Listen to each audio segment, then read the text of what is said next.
Դուք այսպես բանակի ներքին խոհանոցին ծանոթ մարդ եք, 30 տարուց ավել եղել եք զինված ուժերում, ինչ կասեք այսօրվա կատարվելիք իրադարձությունների հետ կապված, իշխանությունները գիտեք, որ մի թեզ են առաջ քաշում խաղաղության մասին, ինչ կասեք, թշնամու հետ արդյոք այս պայմաններում հնարավոր է հասնել խաղաղության։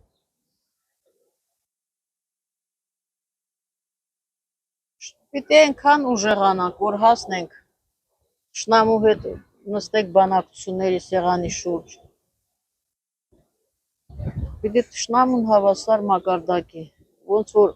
Ադրբեջանն է զինվում, ունի դաշնակից, իսկ մենք տարածաշրջանում մենակ ենք։ Պիտի ուժեղանանք, որ կարողանանք հաշվի նստել հակառակորդի հետ։ Տիկին Արզումանյան, դուք 30 տարուց ավել զինված ուժերում եք աշխատում, Արցախի պաշտպանության բանակում եք աշխատել։ Մարտակի բուժկետի պետ եմ եղել։ Պատերազմների միջով անցած եք, արցախցիներին հաճախ մեղադրում են իշխանությունները հատկապես, որ չեք կռվել, հաճախ ասում են մնայիք եւ կռվեիք։ Ինչ կասեք։ Ձեզնից լավ երևի բանակի ներքին խոհանոցին ոչ ոք չի տիրապետում։ Մնացել ենք, կռվել ենք, այնքան զոհեր ենք տվել, պայքարել ենք մինչև վերջ։ Մինչև վերջի կաթա, եթե թշնամին 4 կողմից շրջափակման մեջ է գցել մեզ։ Ինչպես պաշտպանվենք։ Տիկին Արուստամյան, գիտեք, որ Նիկոլ Փաշինյանը հայտարարում է, որ Արցախի էջը փակված է, որ եթե մենք գնում ենք Արցախի 88-ի շարժման ճանապարհով, ապա դա նշանակում է, որ մենք պատերազմի մեջ ենք մտնում, ինչ կասեք դուք։ Արցախի էջը փակված է, թե փակված չէ։ Ոնց կարող է մի ամբողջ պետության էջ փակված լինի։ Այդ կարող է Նիկոլ Փաշինյանի համար լինի փակված, բայց մեզ համար ոչ։ Մենք պիտի ուժեղանանք, հզորանանք ու ազատագրենք մեր տարածքները։ Ինչպես կարող է մի ամբողջ երկրի պատմություն բնաջնջվել։ Բնաջնջել ու հիմնովին վերանալ, կտրվել քո արմատներից։ Մեր արմատները, մեր եկեղեցիները, մեր տուն ու տեղը, մեր գերեզմանները, սա թողել ենք, ոնց կարող է դա մոռանանք։ Այսինքն դուք մտածում եք, եթե փոխվի բանակցողը, հնարավոր է նաև ձեր Արցախ վերադարձը։ Իհարկե, ամեն ինչը բանակցողից է, ուժեղ բանակցողը պետք։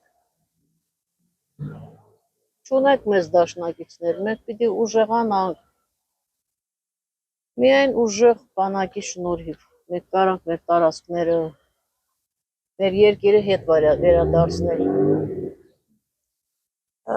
Տիկին Արուստամյան, որպես զինվորական, ինչ կասեք, հիմա պատերազմի հավանականություն կա, թե չկա։ Այս իշխանությունները ամեն պատե անպատե առիթով խոսում են խաղաղության մասին։ Դուք պատերազմի վտանգ տեսնում եք։ Պատերազմը ժամերի գործ է։ Ամեն րոպե կարող է ամեն ինչ, ամեն մի պայթյունավտանգ վիճակ լինի։ Տեսնում եք երկրում ինչ իրավիճակ է, ինչ քաոս է։ Աստված չանի, որ հանկարծ միջուկային պատերազմ սկսվի։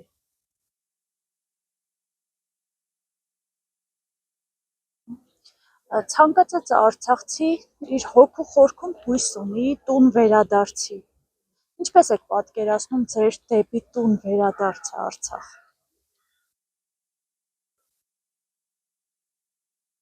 Տեսնում եք այդ հեռանկարը Արցախ վերադարձի։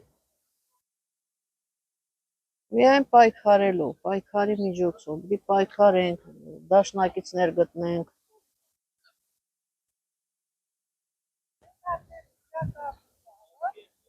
Միայն պայքարի միջոցով։ Պետք է ուժեղանանք, մեր բանակը հզորացնենք, դաշնակիցներ գտնենք, մեր տարածքները ազատագրենք։ Ինչպես Ադրբեջանը իր հավատարիմ թուրք դաշնակցի հետ։ Իսկ ում եք մեծ դաշտ։